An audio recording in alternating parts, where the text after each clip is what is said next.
Bon, je sais que la séance de l'après-midi est toujours après le déjeuner un peu lourd, mais on va essayer de s'organiser pour arriver à terme, surtout qu'on a déjà 5 communications programmées pour la première séance et 2 ou 3 pour la deuxième, et avec des problèmes technologiques, puisqu'on aura 2 interventions à distance via les technologies, soit Skype, soit Messenger. Donc, juste, je donne le programme de cette première séance de l'après-midi. Donc, on aura une première communication qui nous vient de notre collègue de la Palestine, donc من فلسطين الحبيبة, Monsieur العقاد. أوراق كلمة شوية بالعربي. أي باش نكلمه. مرحبا سي علاء. تسمح لي وبيك شكرا. يعني سعيد ان اكون معكم في هذه الاوقات، وكان اسعد ان اكون بين يديكم وداخل القاعه ان نتحدث عن استراتيجيه سلم المكتبه في اطار حماس التلاميذ حول المكتبه المدرسيه. شكرا. تسمح لي باش نعطي البرنامج لهذه الحصه ثم احيل لك الكلمه. في البداية يسعدني أن أكون معكم لهذا اليوم نبحث في قضية تطرح لأول مرة في المجتمع الفلسطيني، وهي استراتيجية سلم المكتبة في إطار حماس التلاميذ حول المكتبة المدرسية في المجتمع الفلسطيني. وفي البداية يعني يمكن قال الشاعر محمود درويش: كيف نشتاق من حبك يا تونس الذي يجري فينا مجرى النفس، لقد رأينا فيك يا تونس من الأنس حنان والسند وما رأيناه في أي مكان. يعني تونس هي حاضنة إلنا للفلسطينيين، ونعشقها ونعشق كافة ترابها. شكرا. شكرا سي علاء. إذا قبل الانطلاق في تقديم مداخلة سي علاء، إذا بعد سي علاء باش تكون عندنا مداخلة زادة عبر ماسنجر من جابس، من زميلة فاطمة عامر من جابس. ثم عندنا السيدة فاتن مداح حاضرة نصور، ثم مدام خنسة في المداخلة الرابعة، وننتهي بمداخلة مدام حليمة فقيه. مدام حليمة فوالا. إذا سوف نؤتي الكلمة. ننطلق مع مداخلة سي علاء العقاد من فلسطين. لو تسمح تقدم نفسك أستاذ علاء. أنا اسمي ناجي هذا عثمان العقاد من مدينة خان يونس فلسطين. عمل أمين مكتبة مدرسية ومدرب في الأنشطة التربوية والثقافية في عديد من مؤسسات المجتمع الفلسطيني، ومصمم لأنشطة ثقافية للأطفال من سن 60 إلى 12 سنة، الأنشطة الثقافية والقراءة والحكوات الشعبية. هذه نشرة بسيطة عني كسيد عماد العقاد. شكرا. إذا لو تقدم المداخلة. اوكي. هلا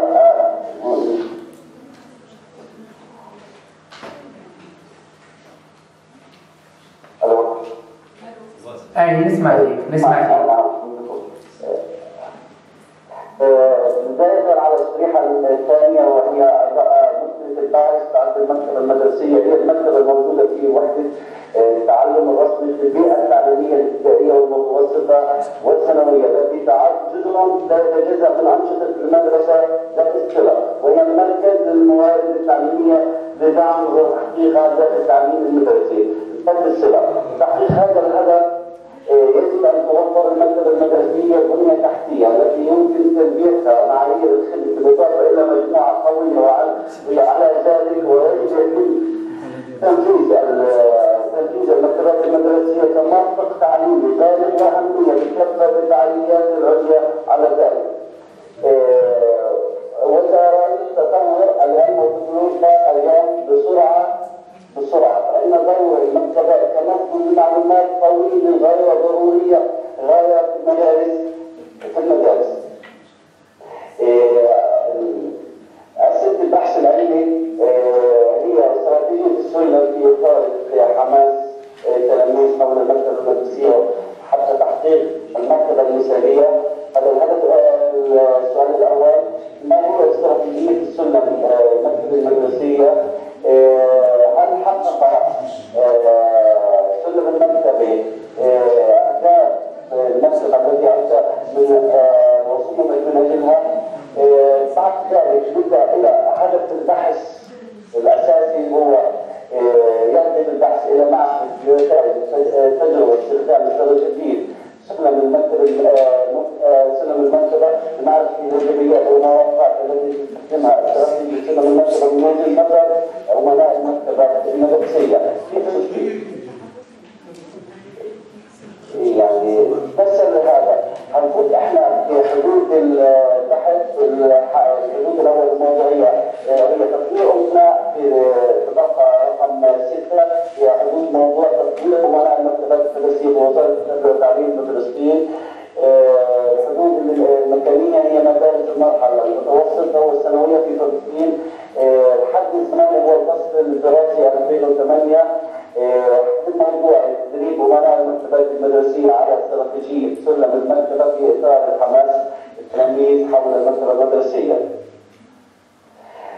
بعد ذلك اهداف السلم المدرسيه استراتيجيه سلم المكتبه هو التعرف على المكتبه وخدماتها، التعرف بمحتويات المكتبه ونظامها، غرس وتشجيع هوايه القراءه بالبحث والاطلاع، غرس وارتباط بالمكتبات في نفوس الطلبه، اكتساب الطلبه مهارات وقدرات مكتبيه، تنميه قدرات الطلبه على استخدام جميع انواع الاوعيه المكتبيه، ممارسه الحياه الاجتماعيه وغرس القيم الجميله داخل المكتبه. هذا كان الهدف الاساسي من السلم المكتبه المدرسيه. ننتقل الى تدريب المستفيدين. يعني حنحكي عن تدريب المستفيدين. كانت في البدايه في عندنا سلم المكتبه هو اللي بالتالي اللي احنا بلشنا فيه انه عندنا سلم المكتبه المدرسيه. حطينا على السلم المكتبه المدرسيه هي حروف المكتبه المدرسيه. حطينا وطرحنا لكل تلاميذ انه في عندنا حرف ميم من اول حرف المكتبه، بالتاكيد كلمه بتكتب حرف الميم. فبحثنا مع الطلبه كثير الاشياء هذه واخترنا هو المكان. اذا وجد المكان وجدت المكتبه. فنلاحظ انه حرف الكاف في الدرجه الثانيه في سلم المكتبه هو حرف الكاف. اذا وجد عندنا مكان فبالتالي لازم يبقى في موجود مجموعه من الكتب المدرسيه الكتب والقصص. اذا وجد المكان وجد الكتب وجد المكان. هنا مترابطه في بعضها وبعض. بعد ذلك طلعنا الى حرف التاء. ما دام عندنا مكان وعندنا كتب حرف التاء حيخدم مين؟ حيخدم فئه التلاميذ والمعلمين. فبالتالي هي الاساس المحور التعلم داخل المكتبه المدرسيه. بعد ذلك احنا نطلع على الدرجه الرابعه وهي حرف التاء. ما دام انه عندنا تلاميذ مجموعه تلاميذ داخل المكتبه حروف داخل الكتب فحصوا داخل المعلومات مش هيتصور يصير مع الطالب. فبعد هيك تتصور مع الطالب انه هيبقى في عنده باب من المعرفه بكل محتويات المكتبه. عندنا الدرجه الثالثه وهي الدرجه الخامسه وهي درجه كان مربوطه وهي المكتبه. نهينا نشاط هذا يتم المكتبه. فبعد ذلك طلبنا من التلاميذ انه في عندنا مجموعه كلمات 6 كلمات ضيف عليهم كمان 5 تعطينا تدريب المكتبة المدرسية حتى يكون أفضل وأفضل المهم ما نطرح احنا نكون مفضلين بهذا، يكون عملية إبداعية جديدة في حوار في مناقشة في عصر ذهني لكافة الأشياء. المكتبة المدرسية كان سنة من المكتبة المدرسية لا المكتبة المدرسية كان سنة من المكتبة المدرسية بدون مكان لا يوجد مكتبة، بدون كتب لا يوجد مكتبة، بدون تلاميذ هي الأساس لا يوجد مكتبة، فبالتالي ما في هذا بدون أركان أساسية داخل المكتبة المدرسية ولازم نعتمد عليها مدى كبير في تأسيس المكتبة المدرسية. بعد هيك في عندنا شريحة بتاعتنا تعطينا الطابع انه المكتبة كل الكلمات هذول المترابطات ببعض لا نقدر نستغني عن اي اهتمام من الكلمات الموجودة وهم مترابطين مع بعضهم يعطونا معنى للمكتبة. كذلك نحو هدف المكتبة الجديدة بحيث التوفير تحديد المستقبلية. نطلع الشريحة اللي بعد ذلك شريحة رقم بعد ذلك احنا بعد ما خرجنا عندنا مجموعة كلمات كتاب كتب مكان كتب تلاميذ المعرفة، فصممنا انه نحكي بعد هذه الشريحة فبالتالي احنا قررنا انه لازم نطلع من الكلمة أداء المكان حيحكي عن يشكي في أداء كل مكان له أداءه هنطلع مجموعة. بعد هيك اتجهنا إلى الكتب هنا حكينا إنه لازم نطلع سلوكيات الكتب مختلفة. تلاميذ ما بدنا نشتغل معهم، هنشتغل معهم على تنمية عقولهم. بالنسبة لباب المعرفة هو باب هو للعلم علم الطالب. بعد كده ننتقل إلى الشريحة المفيد لبحث الأدوية والأدوات. المنهج الوصفي لدراسة حالة ضمن والمقابلة مع المثال. كانت عينة البحث والبيانات العامة تم توزيع العينة الدراسية على مناطق حسب أنا عندي تجوز 13 شخص 13 أمين وأمين المكتبة بدون موجود ماجستير المكان. كانت العينة ولا المكتبة هم 14 شخص. توزيع هذه العينة على التلاميذ حسب المراحل الدراسية. كانت الأساسية 5 مدارس، المتوسطة 5، الثانوية 3، كان مجموعنا 13 مدرسة. هذا بعد ذلك نتجه إلى الأنشطة اللي احنا صممناها وحكينا عنها.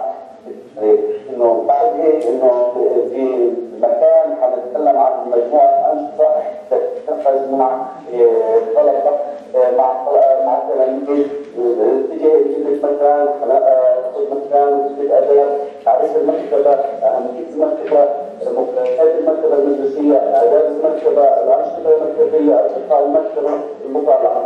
هنا حطينا احنا مجموعة في كل دائرة من الدوائر وقعنا مجموعة أنشطة. سلوكيات الكتب حطينا مجموعة أنشطة ثانية. طلبة ننشط مع طلبة حطينا مجموعة من الأنشطة. وكذلك الأمر عند نتيجة للشريحة الثانية وزعناها على الأشهر السنة الدراسية، إنه بحيث إنه الشهر نوفمبر ديسمبر تبدأ عندنا السنة الدراسية. فبلش نبدأ عندنا شهر سبتمبر وأكتوبر السنة الدراسية في المدرسة. وزعنا كل الأنشطة على مدى السنة الدراسية كاملة زي ما هو موجود عندكم موضح بهذا الشكل. كانت عندنا بعد ذلك نتائج البحث، نتائج الدراسة، النتائج اللي كانت عندنا طلعت انه ادراج حصه مكتبيه ضمن جدول المدرسه واعطاء هذا الموضوع قدر كافي من المسؤوليه. تطبيق هذا الدليل على المدارس المعنيه وعلى المراحل الدراسيه المتنوعه بمعنى المرحله الابتدائيه والاعداديه والثانويه، ذلك باختيار فصول معينه من كل مرحله وتطبيق هذا الدليل. خلق سنن المكتبه قاعده كبيره ديمقراطيه يمكن توظيفها مع التلاميذ. اعتمد كافة أركان السلم في المدرسة، توظيف كافة استراتيجيات التدريس فعال في الحصة المكتبية، بحيث إنه ما نكون إحنا مرفهين أو أنشطة خلقنا إنه في عندنا استراتيجية العصر الذهني، نقاش ومحاورة، الحوار، فرصة تعبير عن نفسي، في بعض أشياء كثيرة يعني هذا. ففي توصيات كالتالي للدراسة تاعتنا ضروري تدريب أمناء المكتبات على استخدام تقنيات التكنولوجيا الحديثة للاهتمام الثاني، الاهتمام بالمستحدثات محدثات التكنولوجيا، حل وحث أمناء المكتبات على التواصل بها من أجل تفعيلها، تخصيص حصة للمكتبة تعزيز دور التربوي الذي يقوم به أمين المكتبة، توفير كتب ومراجع حديثة ومتنوعة للمكتبات المدرسية تغطي احتياجات التلاميذ وميولهم. هذه كانت مجمل دراستنا ومجمل شغلنا في داخل المكتبة المدرسية اللي احنا تخطناها مع تلاميذنا. يمكن أنا أترك المجال للاستفسار ولا أي أسئلة حول الدراسة بتاعتنا. شكرا أستاذ علاء.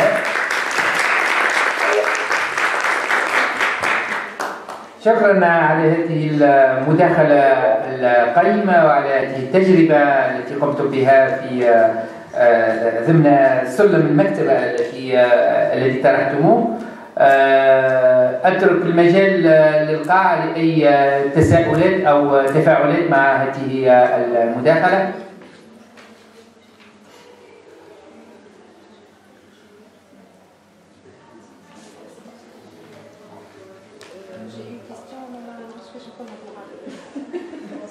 ترجم لك عادي. هذا شيء ترجمة باللغة العربية، أنا لا أعرف فرنسي إنما أفهم اللغة العربية جيدا. طيب. La cartographie des activités qu'il a présentées tout à l'heure, basée sur les lettres par Maktaba, est-ce que c'est à partir de la littérature ou à partir d'une expérience de terrain? Parce que c'est très original ce qu'il a présenté. طيب أستاذ علاء، تتساءل الزميلة عايدة الشابي حول هذا السلم الذي طرحتموه، يعني السلم الذي متكون من مجموع حروف كلمة مكتبة، هل كان يعني بمبادرة فردية أو من المجموعة التي قامت بالعمل أو بالاعتماد على أدبيات بحث يعني موجود في الأدبيات أم لا؟ هذا هو السؤال عايدة؟ اسمح لي بدون يعني يمكن الكلمات اللي احنا اخترناها اختيار شخصي فردي لي انا باحث، اخترنا انه اي انشاء اي مكان ما بقدر انشئ اي شيء الا غير يبقى في مكان، اذا وجد المكان وجدت المؤسسه، فبالتالي اذا وجد المكان وجدت الكتب المكان، اذا وجد المكان وجد فيه الادوات والأكثر والأشياء هذه هيتم هذا. فكان حرف الكاف هو بدل على هذه التكنولوجيا خلتنا في التسلل. يمكن تعاود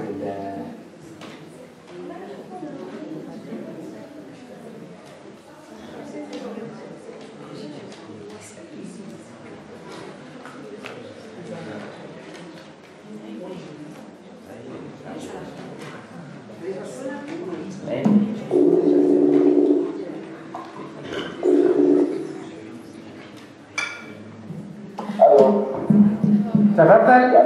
العفو. الاختيار كان الاختيار على قدر الظروف وعلى مبادئ المكتبه المدرسيه.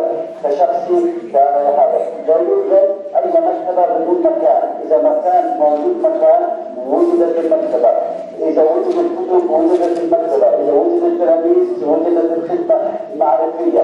ما دام انه ما كنا مجتمع متعلم لازم نوفر مكان، لازم نوفر الكتب، لازم نخدم التلاميذ. اذا صار عندنا خدمه للتلاميذ هيبقى في عندنا بحث علمي، عندنا ضرب من المعرفه لجميع افراد المجتمع والمتعلم.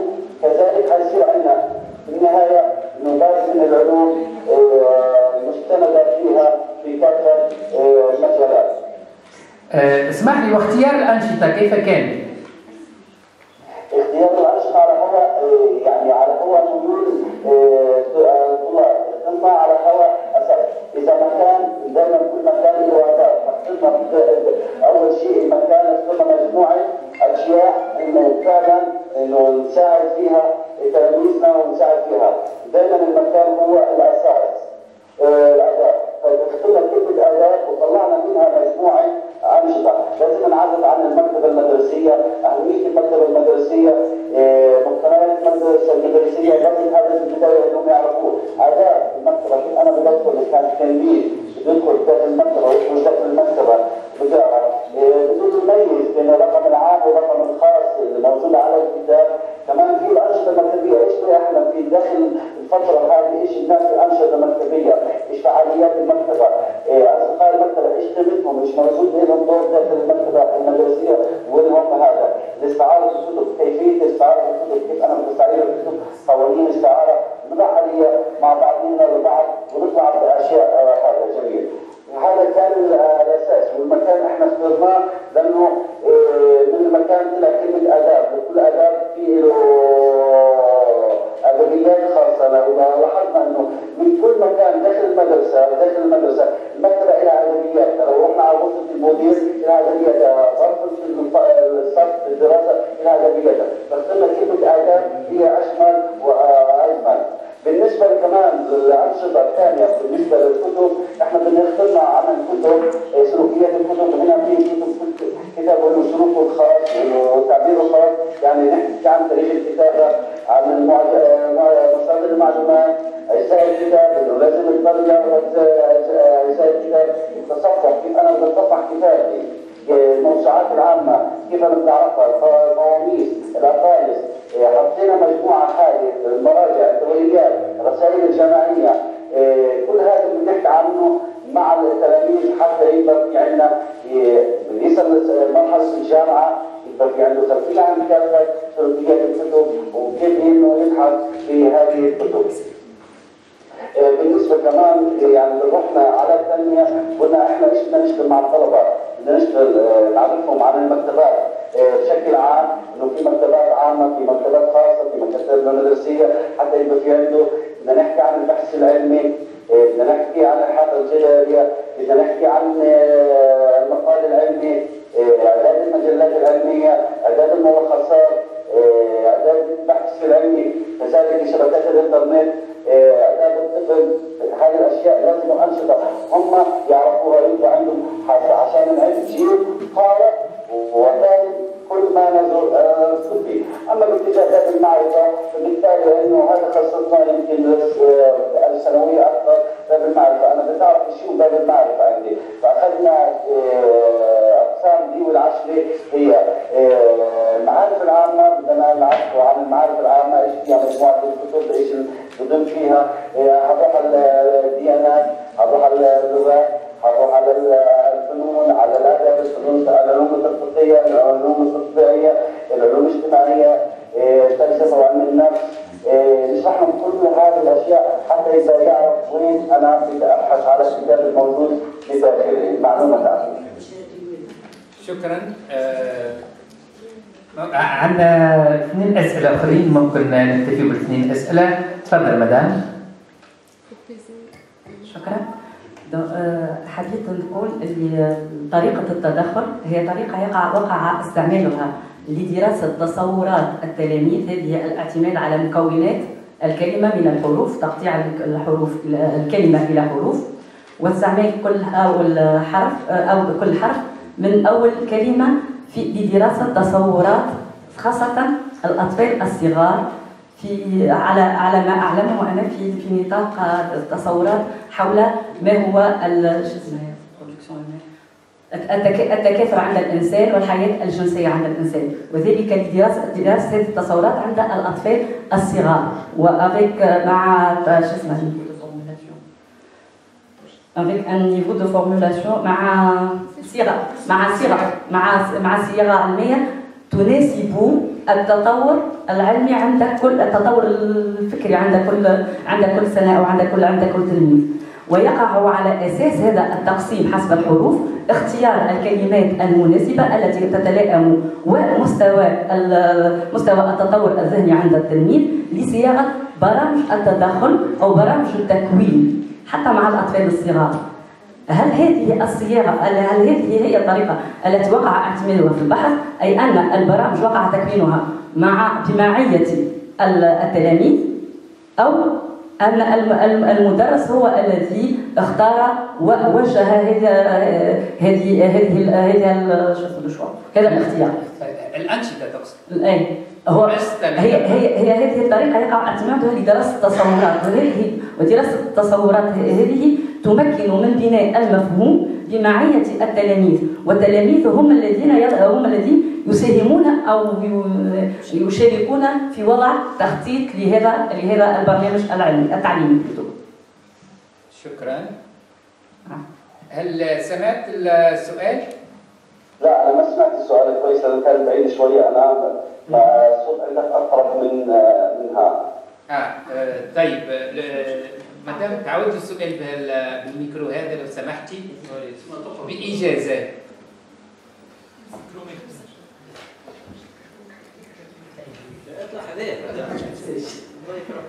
هذه الطريقة أو التمشي الذي اعتمدتموه في دراستكم، تسمعني طبعا؟ أسمع جيدا، هذا أسمع. هذه الطريقة أو هذا التمشي يقع اعتماده لدراسة تصورات خاصة الأطفال حول موضوع معين، وانطلاقا من هذه الدراسة إذا تقطيع الكلمة إلى حروف وبناء واختيار المصطلحات حسب كل حرف بمعية التلاميذ يقع استغلاله لبناء المعرفة عند التلاميذ، وذلك بوضع البرامج والتدخلات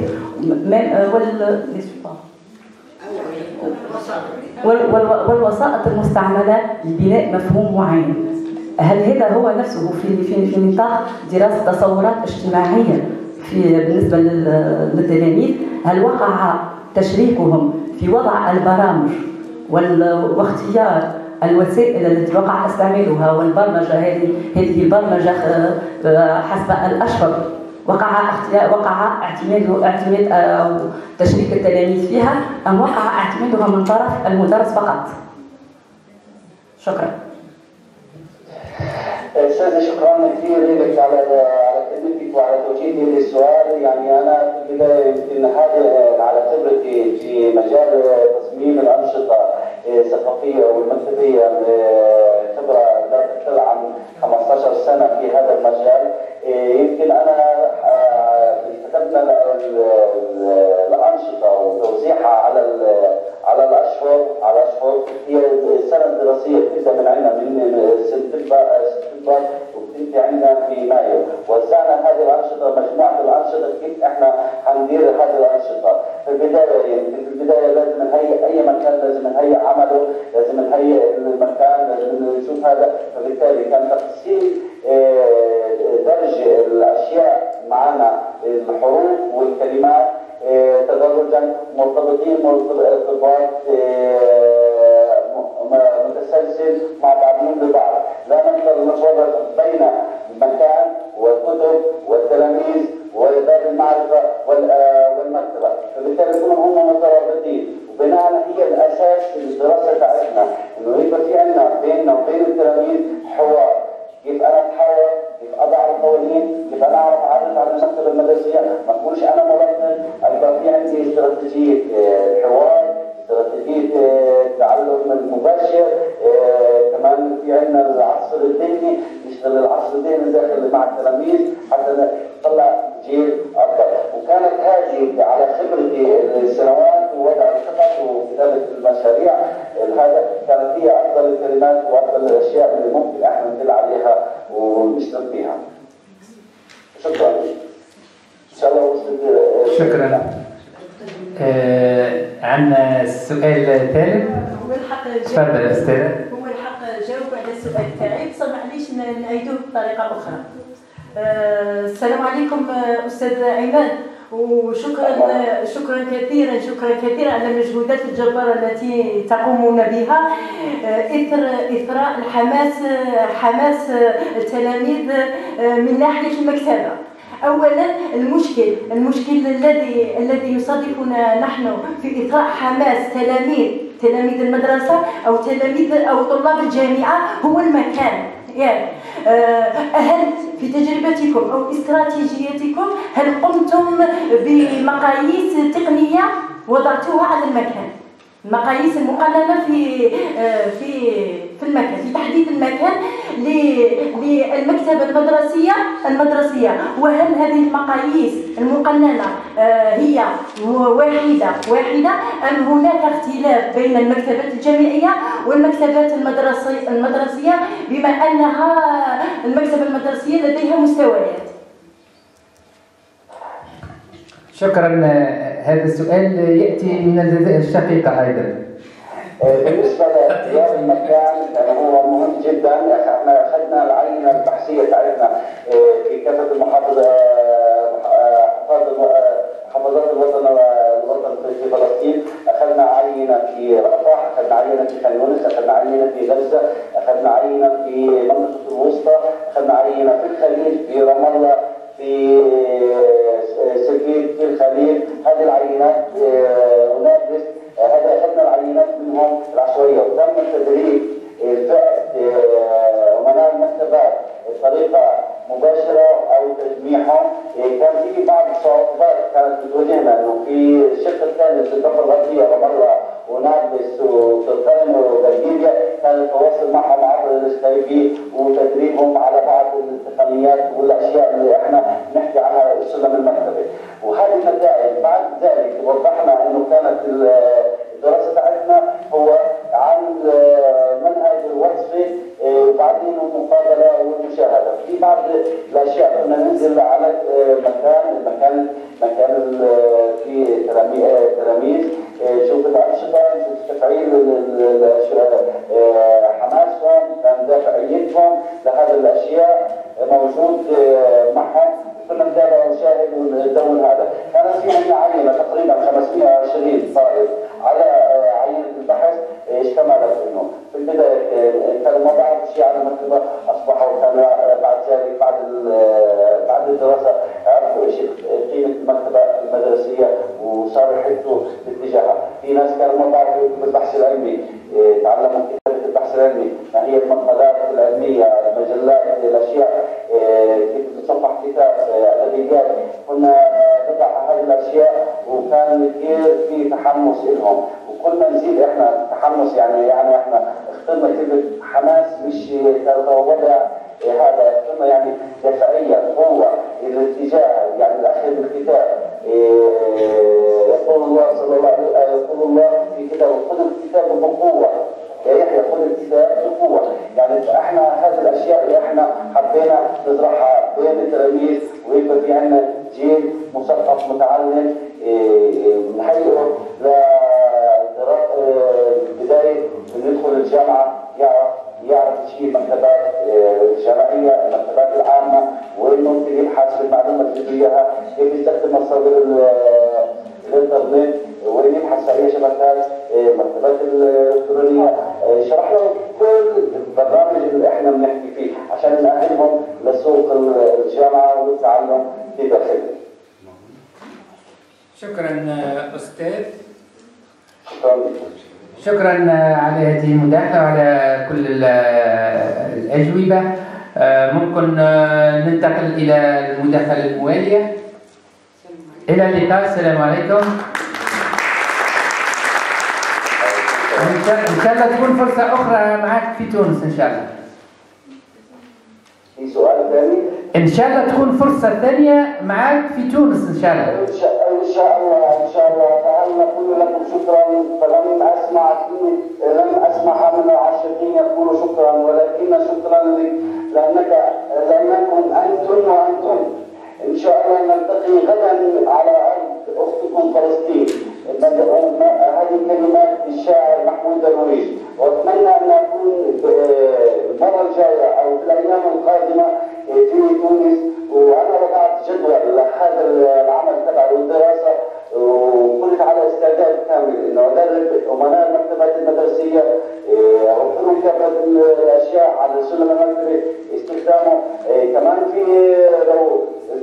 المعنية بخطط عمل أنشطة متنوعة في القراءة في الأساليب. أنا تحت أمركم، وإن شاء الله أنا أبقى سعيد بوجودي معكم قريبا بإذن الله. مرحبا بك. شكرا. إلى اللقاء.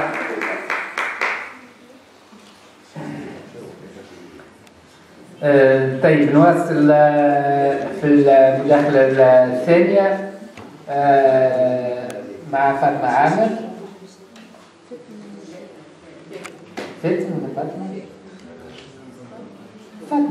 فاطمة عامر.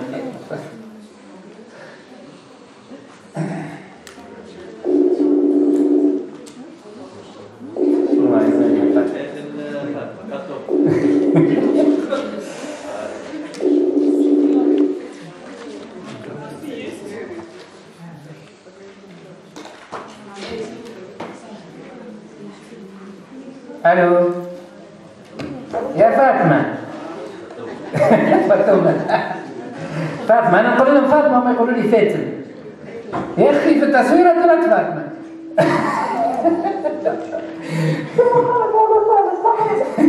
مرحبا يا فاطمه.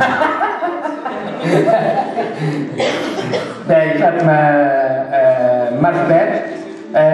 الحقيقه ما عنديش حتى عنوان المداخله نتاعك قدامي لسوء الحال، لكن باش نخليك انت تقدم العنوان. فاطمه تكلم فينا ناس من فلسطين كما الاخرى، تكلم فينا من جالس. فاطمه هي مكتبيه في وزاره التربيه، في مكتبه مدرسيه بمعهد ثانوي في جالس يبدو لي. نخليك تقدم روحك فاطمه وتقدم العنوان. سي محمد مساء النور، السلام عليكم جميعا، ونعتذر لعدم وجودي معكم بالضبط. لو شرحت لكم مدام قاعده بعض او بديت شرحته لكم. صراحه انا سعيده بالحضور معكم ولو معنا عبر الاخبار لمواكبه هذه التجربه الرائده.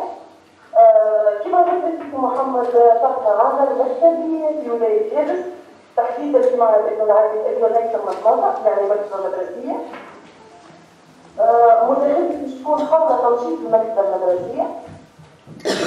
نجم نتكلم معكم مباشره اذا حاضره البرزنتاسيون عندكم غاديكا. حاضر البرزنتاسيون يا خلود. دقيقة واحدة يا فاطمة. لو كان تقدم يعني في الإجمال المداخلة نتاعك. توا عندنا قدامنا المداخلة على الباوربوينت. لو تابعي معنا ديما تعطينا رقم الشريحة وتفضلي انتبهي. يعني لما تنتقلي من شريحة إلى شريحة تعطينا الرقم باش ينجموا يتابعوك في تغيير الشريحة. تفضل. الديابو باهي، ديابو كي تتعدى من ديابو لديابو قول لنا 2 3 4. تفضل. تفضل. بالنسبة نقدر نحكوا في الديابو رقم 1 اللي هو يحمل عنوان المداخلة تنشيط المكتبة المدرسية بيان سور اعدادي. نمروا مباشرة للديابو رقم 2 اللي باش نتعرضوا فيه العرض المالي نتاع المكتبة المدرسية أو تعريف المكتبة المدرسية. للأمانة هي التعريف عديدة متعددة، لكن اختصرت على أهمها. خليت يعني بشكل يتماشى فعلا مع المكتبة المدرسية من عدة جوانب هي اللي تعرف بجعل مصادر المعلومات من تناول الفن، وهي أيضا المركز الفكري للمدرسة، في حين عرفنا البعض الآخر كونها مكان يحتوي على حوادث معلومات وهيئة موظفين وتجهيزات. نجم نعطيكم لمحة بسيطة. تعريف هذا هو مأخوذ من مقال المشاريع الجمهورية الأمريكية للمكتبات تحت عنوان تعريف مادة المدرسة تنشر عام 1975 في شيكاغو. وللأمانة يعني عجبني التعريف هذايا خاطر أركز فيه على المقاومات الاستثمار تاع المكتب، وخاصة ينص على من يدير المكتبة اللي هي فعلا بتقدرها في المدارس المدرسية في تونس، على اعتبار أنه عفوا في التعريف اللي خرجنا توا.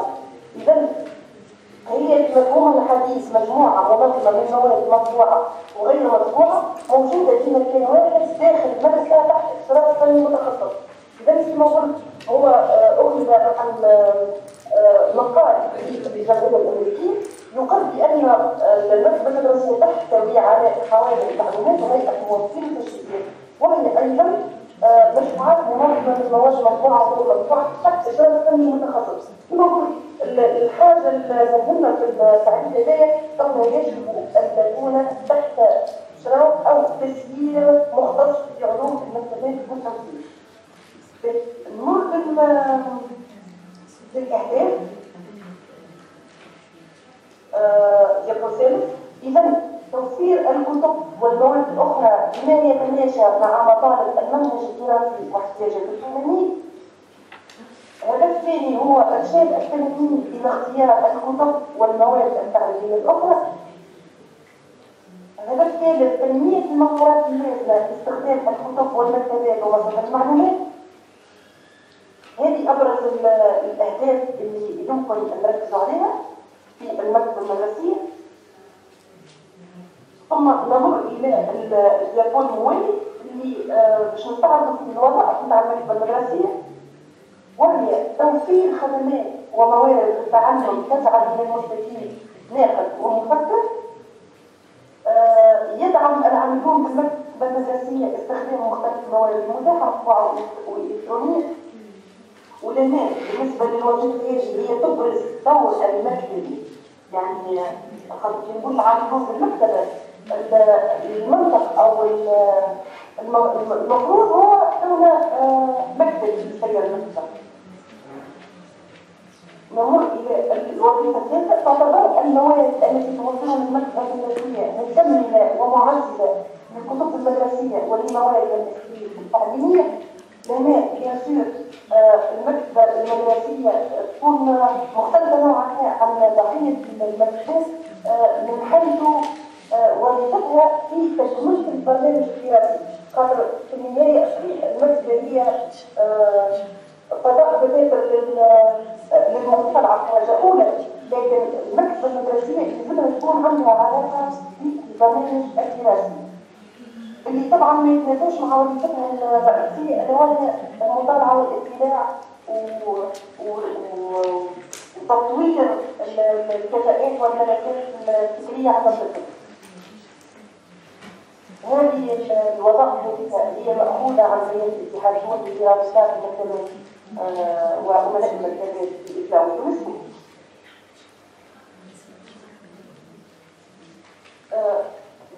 نمر الجانب آخر يكون موالي اللي هو تهيئة فضاء المكتبة، لأنه من الأساسيات اللي تكون أو تساهم في أداء المكتبة وظيفتها هي تهيئة الفضاء، كيفاش يكون الفضاء مهيئ.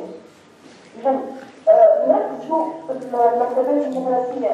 هي صعب باش ناخذ معاكم لحظة أن المكتبات المدرسية راهي تنقسم إلى 3 مستويات: المكتبة المدرسية الابتدائية، ثم المكتبة المدرسية الإعدادية، والمكتبة المدرسية الثانوية. وفي نهاية الأمر بدأت المكتبة المدرسية الثانوية تكون بعيدة شوية بحكم العمر نتاع الولاد نتاع المكتبة، بينما المكتبة المدرسية الابتدائية والإعدادية تكون مقاربة.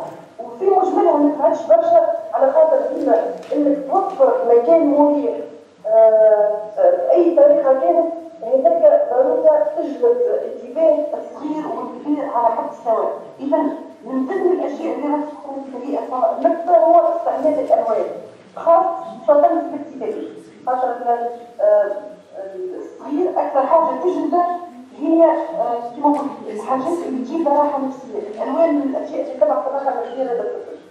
ثم طريقة وضع الطاولات وحوالي أجهزة الكمبيوتر والرفوف لازم تكون منظمة بطريقة تسمح للصغير أو للتلميذ بالتنقل ووصول إلى المعلومة بطريقة مرنة وطريقة تعطي الراحة النفسية.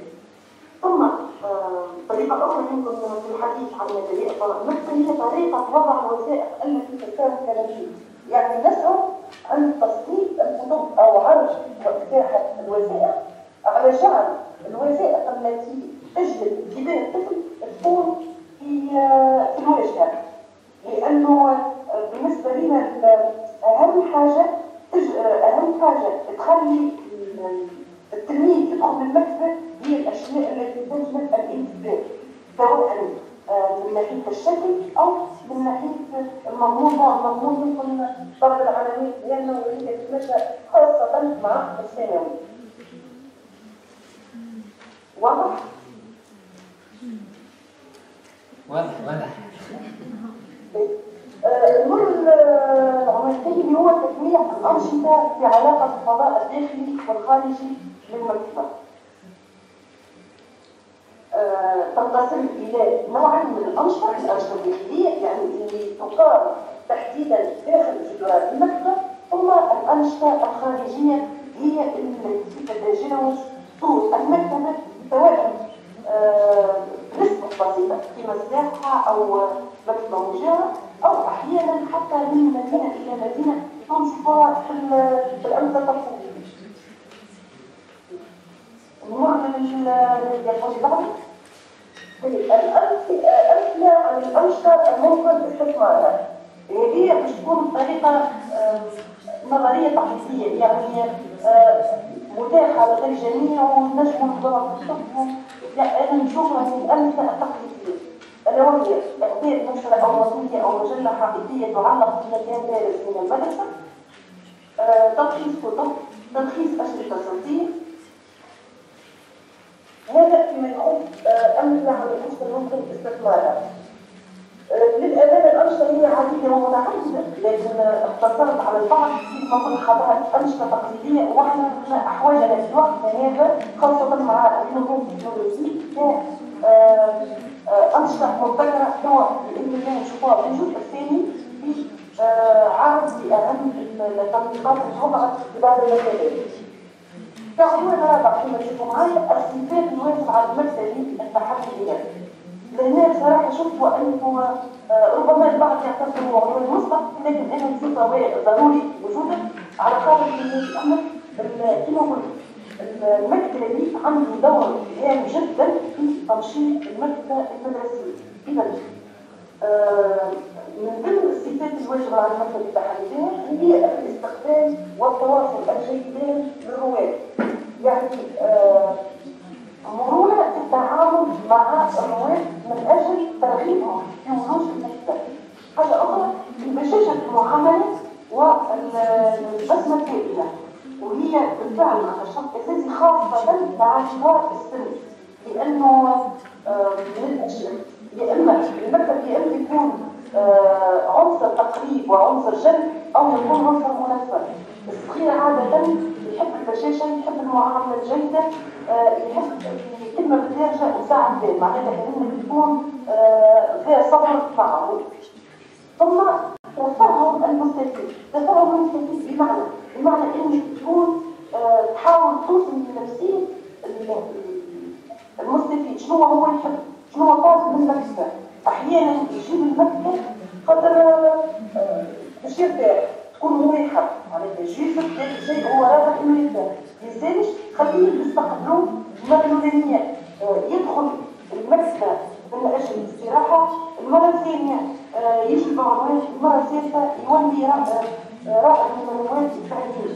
ثم نقطة أخرى مهمة جدا ألا وهي اليقظة، بمعنى أن المكتب يجب يكون موافق لعقله في أداء وظيفته وفي موقفه في عالم المعلومات، لا سيما في التطورات الحديثة اللي نشوفها أو الثورة التكنولوجية اللي تكاد تقضي على الكتاب خاصة في البلدان العربية. هذا فيما يخص السياسات الواجب على المكتب التحليلية.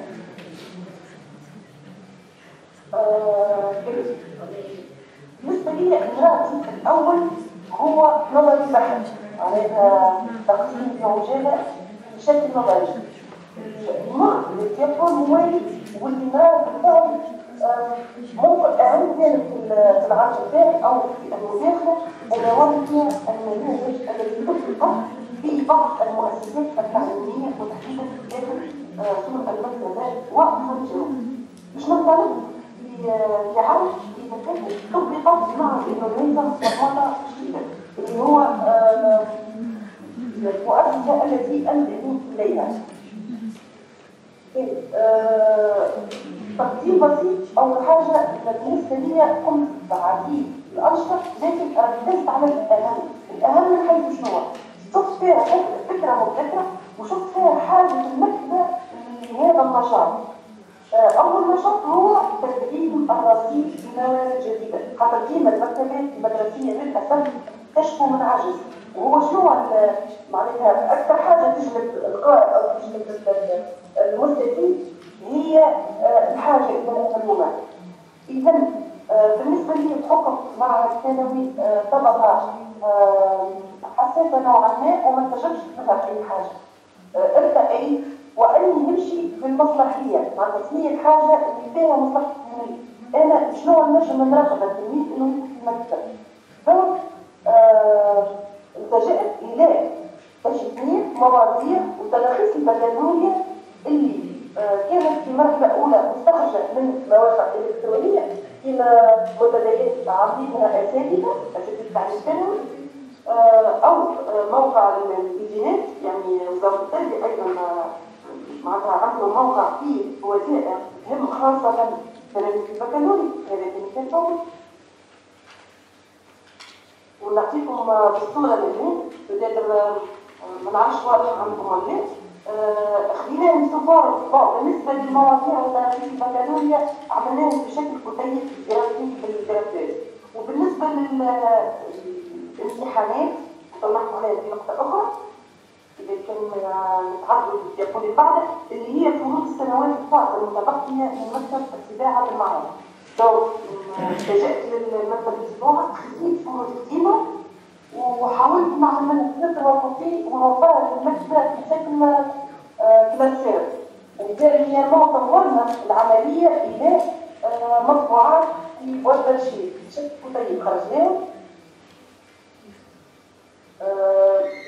إذا الصورة واضحة عندكم ما نعرفش تشوفوا في شكل كتيبات بعض اليسير ورق عادي البريمين معناتها في المكتب ورقة تباع العادي ممكن أبني مكتوب عليه بالأحمر ببعض الكونترول. عندكم الصورة؟ موجودة فرق. اوكي. اذا هذوما زوج نماذج. حاجه اخرى بالنسبه لي المكتبه اردت ان تكون حاضنه للانشطه الثقافيه، بدي اكون بعد كيفاش اللي هي عملت اقامه معناتها او 5 دقائق يا فندم. كانت حاول لبعض النشاطات منها إقامة معرض لأمهات الكتب والموسوعات والمراجع في شهر مارس من كل سنة بالاحتفال بالاحتفال بيوم اللغة العربية. ركزنا فيه على المعرض تم فعليا يعني حطينا مجموعة من الكتب خاصة أمهات الكتب كما لسان العرب والمراجع اللي عندها صلة باللغة العربية. خاطر نطرح شوية اليوم اللغة العربية معناتها هي تظاهر تقوم بها المؤسسات التربوية في كامل تراث الجمهورية للتعريف باللغة العربية. من شروط الاحتفال باليوم هذا إنه أي حديث انطلاقا من التنشيط كل شيء يكون باللغة العربية البحتة. إذا كان فيها معرض أمهات الكتب ومدخلاتها كتصير مبادرة ثقافية على اللغة العربية.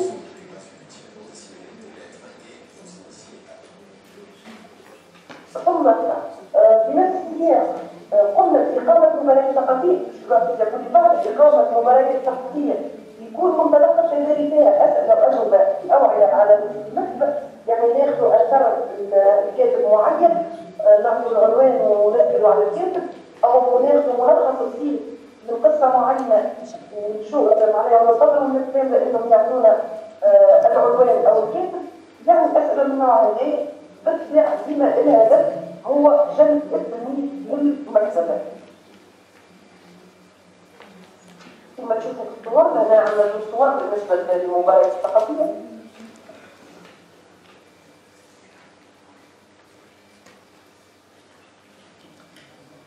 هذا بالنسبة لمعهد ابن الهيثم مطمرة الجديدة. كما قلت لكم أنا حاولت مش نركز على الأنشطة اللي تكون مبتكرة نوعا ما. نمر إلى نموذج ثاني من تنشيط المكتبة باش يكون في المدرسة الابتدائية، واختير كنموذج المدرسة الابتدائية التجريبية الحديثة بمعتمدية شني من ولاية اليابس. الحاجة اللي جبت انتباهي في تنشيط المكتبين هي عملية تشغيل التلاميذ كعملية تنظيم المكتبة ومعالجة الكتب من خلال حاجتين. الحاجة الأولانية تنظيم المكتبة الإنتاجي بإعداد رفوف حسب المستوى الدراسي باستعمال تقنية الألوان. التلامذة شو الاتجاهات بتاع الموسيقى عليها في الكتب وإلى وصول يستعملوا ثلاثة الألوان.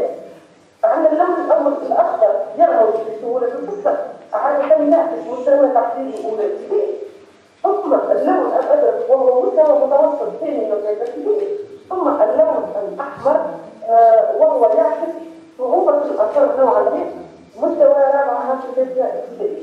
لأن الصعوبة أو سهولة القصة أو الوثيقة بصفة عامة من أين نأخذ؟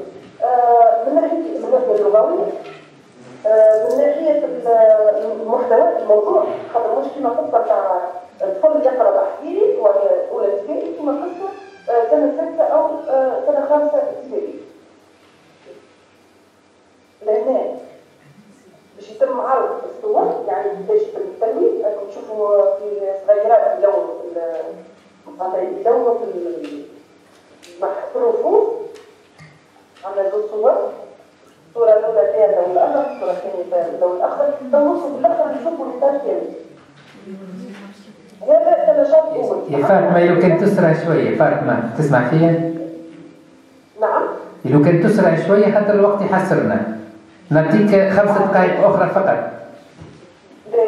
إذا النشاط الثاني هو معالجة الكتب باستعمال نفس تقنية الألوان في العادة. يقوم التلاميذ بإعداد ملصقات ذات 3 ألوان أخضر أزرق أحمر، ثم إلصاقها على الغلاف الخارجي أسفل القصة بطريقة مرئية تسهل عملية استرجاع القصة للتلميذ. باش نشوفوا هنا عندنا في الصورة يحطوا في الورق الألوان، من بعد يقع إلصاق اللون على القصة، من بعد في الصورة الثالثة تشوفوا الخزانة اللي يقع فيها تجميع الكتب أوراق صغيرات فيها 3 ألوان 12 هوالات. ثم عندنا استثمار قصة بعد قراءتها من ضمن الأنشطة اللي يقوم بها المكتبة هي استثمار قصة بعد قراءتها. في العادة كما حسب المستويين عندنا تقدير تكوين شخصية القصة بعد قراءتها الصور التحديدية، ثم تمر إلى النشاط الموالي الأول في مستوى متوسط إجابة على أسئلة وتحرير خاتمة أو إيجاد مقترحات المقدمة البديهية. في العادة عندنا 2 صور تحت الثالث، ثم نشاط موالي وهو تحرير قصة طبعا مع شابة رابعة وخامسة وسادسة ابتدائي تقريبا. نمر إلى نشاط آخر نشاط جدا وهو نشاط شغف المطالعة اللي يكون في أبريل من كل سنة. النشاط هذا يتمثل في معرض الإنتاج التلاميذ في نهاية شهر المطالعة في الجمعة الخيرية. المعرض هذا يحطوا فيه أشهر المؤلفات، أشهر المؤلفين، أشهر الأعمال اللي عندها الثالثة معناتها من الأعمال الثالثة. ثم عندنا أيضا مسرحية حوار بين الكتاب وحاسوب يبرز فيها التلميذ قيمة الكتاب مقارنة بالحاسوب. من ضمن الأنشطة أيضا الإعداد الجداريات فيها مذكرات استغلال الكتب. الكتاب أشهر الكتاب هو المطالعة.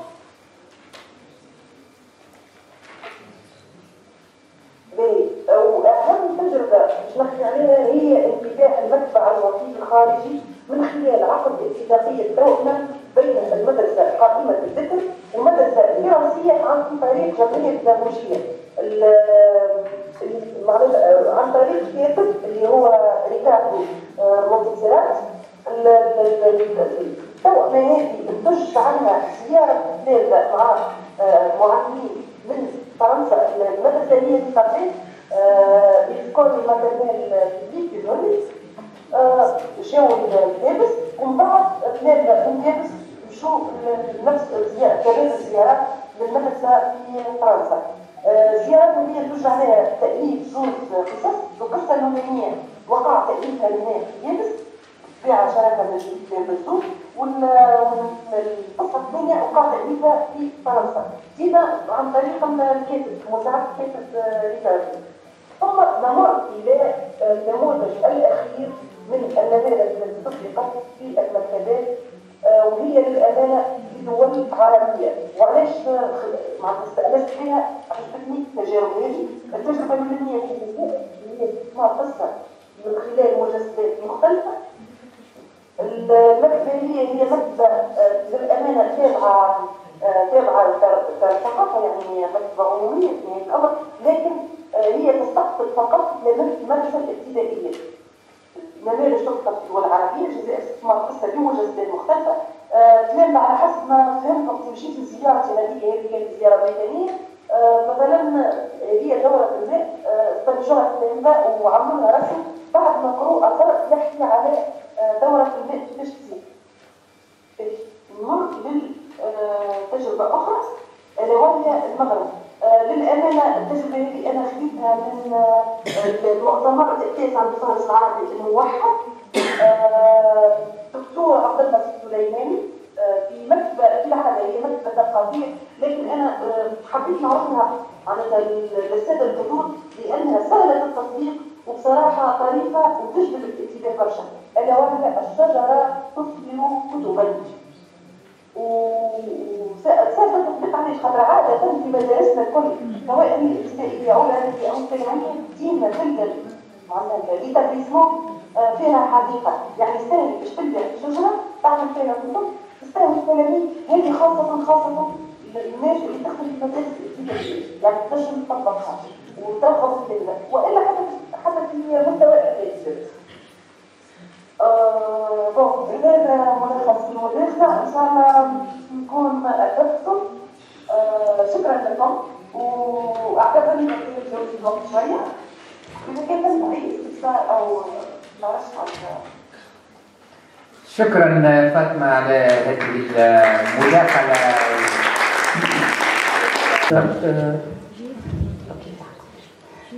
Fête Mater. Donc j'étais pendant 18 ans enseignante du primaire et après donc une inspectrice des écoles primaires pour la langue française pendant 8 ans. Et maintenant donc j'atterris dans l'enseignement supérieur, donc spécialité didactique. Et donc c'est un retour pour moi à l'école primaire avec cette présentation.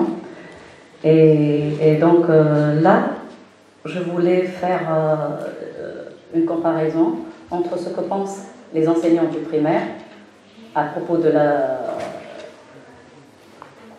C'est bon.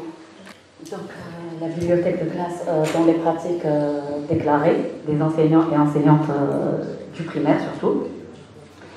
Et pour ce faire, donc, je vais présenter la bibliothèque de classe dans les programmes officiels, parce que ça existe dans les programmes officiels depuis 2002. La bibliothèque de classe dans les enseignants, comment ils déclarent aborder la bibliothèque de classe, comment ils déclarent l'aborder, et les difficultés et attentes de ces enseignants. Donc, pour commencer, dans les programmes officiels, la compétence essentielle, c'était, ou bien première, apprécier une œuvre complète. Pour les objectifs spécifiques, donc les enseignants doivent cibler que les élèves choisissent seuls des ouvrages à lire dans une bibliothèque, de participer à la constitution et à la gestion d'une bibliothèque de classe, réaliser des activités variées, illustration, dramatisation, production et de compte, et faire profiter les autres de sa lecture. Et donc, c'est depuis le primaire, puisque c'est là, je pense que c'est la première intervention sur les écoles primaires, les programmes ici. Donc, il s'agit, entre autres, de produire ou bien d'éduquer l'enfant à chercher ou bien à gérer une bibliothèque de classe, et par conséquent, donc, c'est les bibliothèques scolaires. Donc, la méthodologie, donc, dans les guides méthodologiques, ça repose sur les principes suivants. Faire prendre conscience des enjeux de la lecture, responsabiliser les élèves dans le choix des ouvrages à lire, les impliquer dans l'aménagement et la gestion de la bibliothèque, les familiariser avec les différents types d'écrits, les amener à lire au moins un livre par mois. Donc, j'ai entendu ça, donc depuis hier, je n'entends que ça. Mais ça existe dans les programmes officiels de l'école primaire. Donc, ça, on l'a depuis 2002 déjà. Alors, par contre, le temps alloué officiellement à cette activité, 1 heure par module. Et le module dure 15 jours. Donc, c'est 2 semaines. Il y a une autre heure qu'on peut faire, ou bien qu'on peut glisser sous la bibliothèque de classe, qui est la lecture suivie, mais ce n'est pas dans le même objectif. Alors, pour étudier ça, j'ai passé un questionnaire à 54 enseignants et enseignantes, dont l'ancienneté varie de 3 à 31 ans, et qui ont enseigné au moins une fois une 5e année ou bien une 6e année, parce que la bibliothèque de classe est programmée pendant le 3e degré. Et donc ce questionnaire, il était donc, réparti sur 3 volets. Un volet sur comment ils pensent ou bien ils se représentent la bibliothèque de classe, comment ils déclarent aborder la bibliothèque de classe et les difficultés qu'ils rencontrent. Et donc pour la première question, donc il s'agit donc c'est une étude des représentations sociales, il s'agit d'évoquer 10 mots dans un premier temps, et sur ces 10 mots, ils vont choisir 5 parmi leur première évocation qui représentent le plus donc la bibliothèque de classe, et les classer selon leur ordre d'importance décroissant. Et là, donc, ils vont réfléchir une première et une deuxième fois sur les expressions qu'ils ont invoquées. Et donc là, on va relever toutes les citations des enseignants et on va les regrouper et les classer selon leur nombre d'occurrences. Il y a normalement une continuité de ce travail-là, mais je me suis arrêtée à cette approche selon le Gardez et Simoneau. Donc, et là, nous allons trouver ces résultats. La première, ou bien les premiers mots qui viennent à l'esprit des enseignants lorsqu'on leur dit la bibliothèque de classe, ce n'est ni gérer une bibliothèque de classe, ni mettre en place une bibliothèque de classe, c'est produire et lire. Et donc ce sont les compétences clés de la 5e et la 6e année. Dans un deuxième temps, c'est motiver et aider les enfants à imaginer. Donc ici, le volet de bibliothèque de classe n'apparaît pas dans leur première représentation plutôt. Et donc, par contre, ce choix, donc, ou bien éduquer l'enfant à choisir, à participer et à la construction et à la gestion d'une bibliothèque, à cette réalisation des activités variées, ne figure pas vraiment dans le noyau dur de la représentation sociale des élèves, des enseignants, pardon. Alors, la deuxième question, donc, c'est étudier encore plus leur représentation à travers les représentations des élèves. Donc, la question que nous lui avons posée, selon vous, que représente la bibliothèque de classe pour les élèves et pourquoi? Les réponses. Donc, 25% de ces enseignants pensent que les élèves se représentent la bibliothèque de classe comme activité de détente ou bien activité pour lire des livres. Il y a aussi là en jaune et en orange, en rouge, elle n'est pas importante et c'est une activité ennuyeuse. On va voir que comment ces enseignants voient la représentation des élèves, mais c'est une projection en fait à leur vraie représentation. Le pourquoi donc, pour l'activité de détente, il s'agit pour eux que les élèves partagent leurs émotions et développent leur imagination, et la lecture, c'est l'objectif de la bibliothèque de classe, c'est pour lire. Et si on revient à leur représentation de tout à l'heure, vous voyez que la lecture, c'est la plus importante. Pour le fait qu'elle n'est pas importante, donc, parce qu'elle n'est pas notée, il n'y a pas de note, donc on ne s'intéresse pas à une matière qui n'est pas notée. Et pour qu'elle soit ennuyeuse, on est en train de remplir des fiches lecture et c'est une simple séance de lecture, on est en train de lire la lecture. C'est bon? J'ai terminé? D'accord. Donc, pour tout ce qui est découvrir d'autres livres, donc sortir du cadre des manuels scolaires et des livres scolaires. Et c'est un moment original qui est ici représenté par 12%. Donc les élèves se sont impliqués dans les différentes étapes. Et c'est une séance où les élèves vont fixer les objectifs et faire des activités qu'ils aiment. Alors, pour l'importance de la bibliothèque de classe selon les enseignants, pourquoi elle est importante? Vous voyez, donc, tout ce qui est rose, c'est améliorer la production. On est toujours dans l'objectif de produire, d'écrire. Ce n'est pas donc l'objectif ou bien les objectifs spécifiques présentés dans le manuel. Dans un deuxième temps, motiver, et donc on trouve à 6%, c'est un travail des compétences transversales.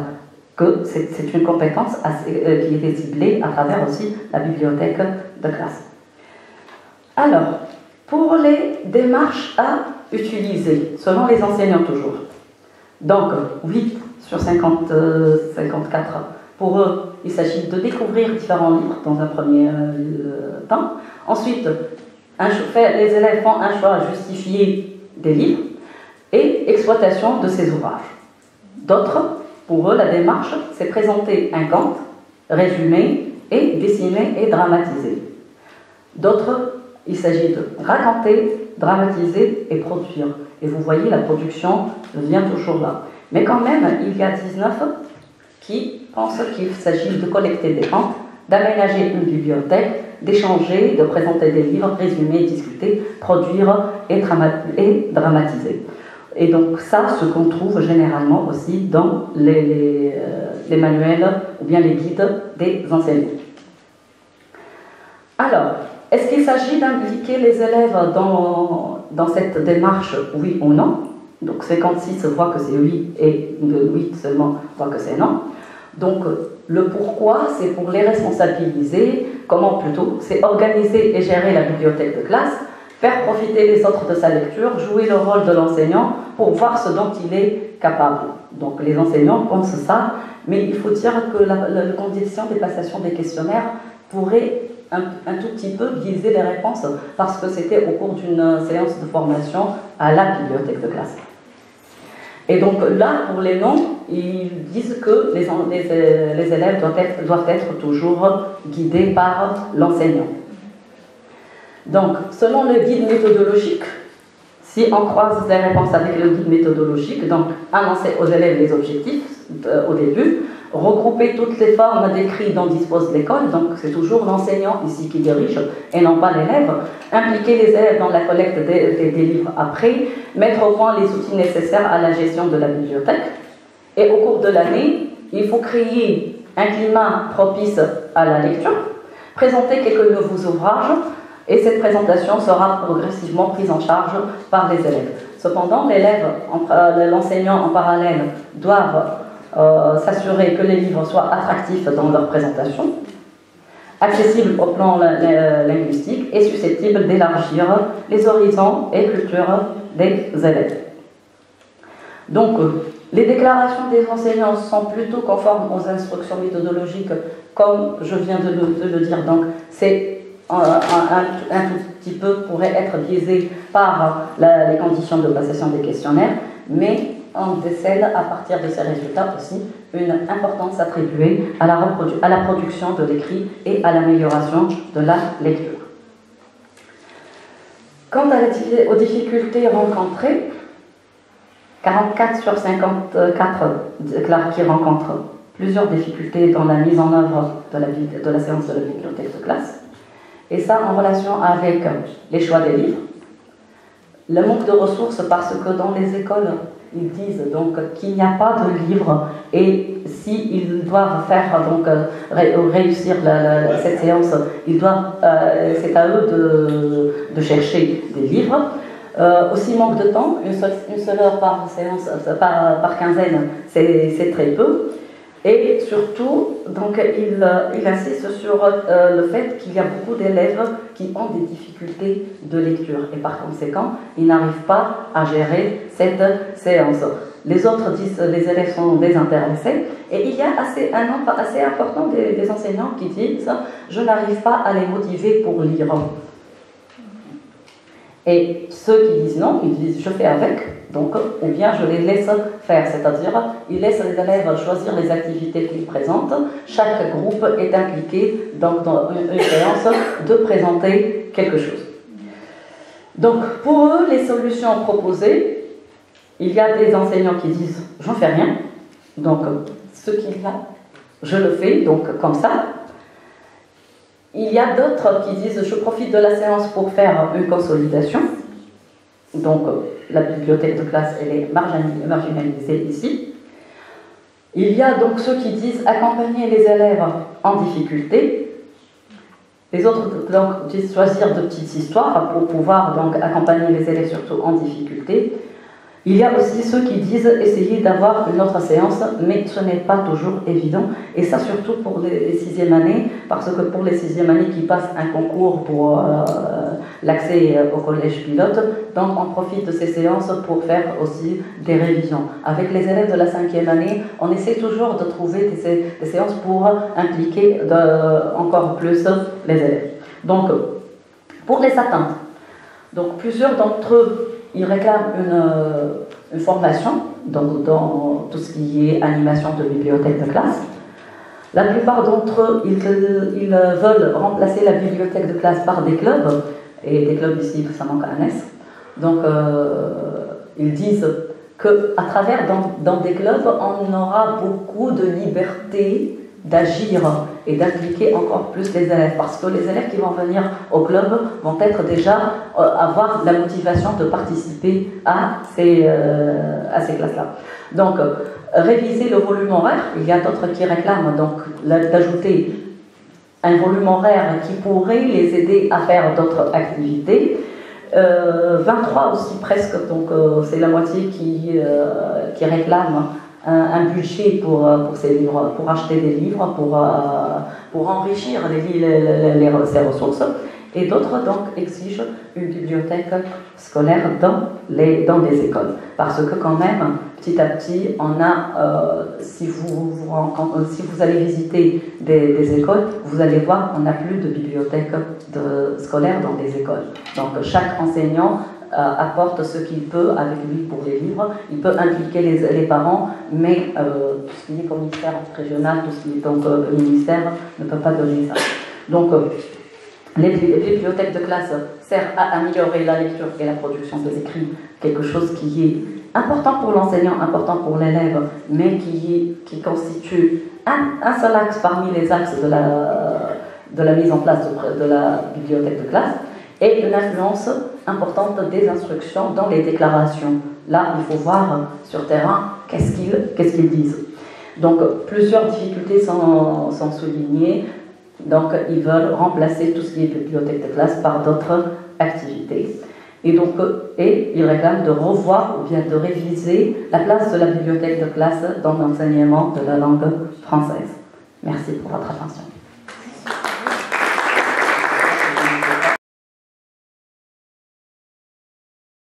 Que j'étais rapide dans mon exposé, donc, et j'ai dû donc faire passer plusieurs détails. Alors, pour vous répondre, donc, ce n'est pas un sondage, c'est un questionnaire. Il y a une grande différence entre les deux. Donc, pour ce questionnaire, donc, j'ai touché 2 circonscriptions, une circonscription à Zahra et l'autre à Sidi Yassine. Pour votre information, les enseignants qui travaillent dans les écoles ne viennent pas tous de la même... ils n'ont pas tous le même niveau socio-économique, n'ont pas tous les mêmes origines. Et là, pour étudier l'influence de ces milieux-là, il faut donc creuser un peu sur un autre plan. Ça, pour la première question. Pour la deuxième question, donc, La bibliothèque de classe, ce n'est pas la bibliothèque scolaire, ni la bibliothèque du secondaire, ni rien du tout.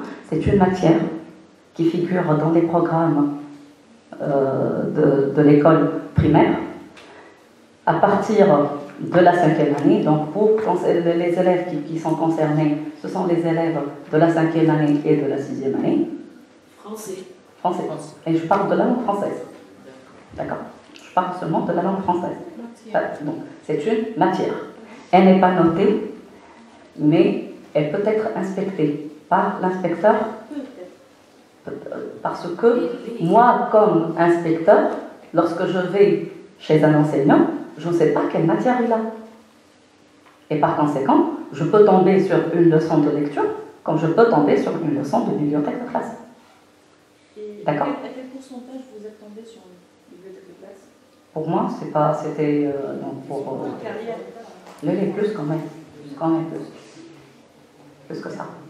10%, 5%? Je peux pas vous dire. Oui, je peux pas vous répondre. Hein. Oui, mais, je peux pas vous répondre. Ça, d'une part. D'autre part, pour l'expérience, laissez-moi terminer. Je ne peux pas vous répondre. Là, j'ai quitté l'inspection depuis 6 ans. Et donc, pour me rappeler une expérience de 8 ans, donc, c'est pas aussi évident. Je ne peux pas donner un chiffre donc, qui ne pourrait pas être vrai. D'accord? Alors, aussi pour votre information, les enseignants du primaire sont inspectés chaque 2 ans. Et ce n'est pas les nouveaux enseignants seulement. Donc, jusqu'à ce qu'il va partir à la retraite, ils doivent être inspectés. Chaque 2 ans. Donc, bien contrôlés. Donc, l'inspection ne concerne pas seulement les nouveaux. Donc, j'ai dit pourquoi vous avez exclu les premiers et 2 années de travail. Parce que c'était l'échantillon dont j'ai sous la main. Donc, j'étais allée avec 2 inspecteurs. Ils avaient une séance de formation pour la bibliothèque de classe. Et donc, je leur ai attribué un questionnaire. D'accord?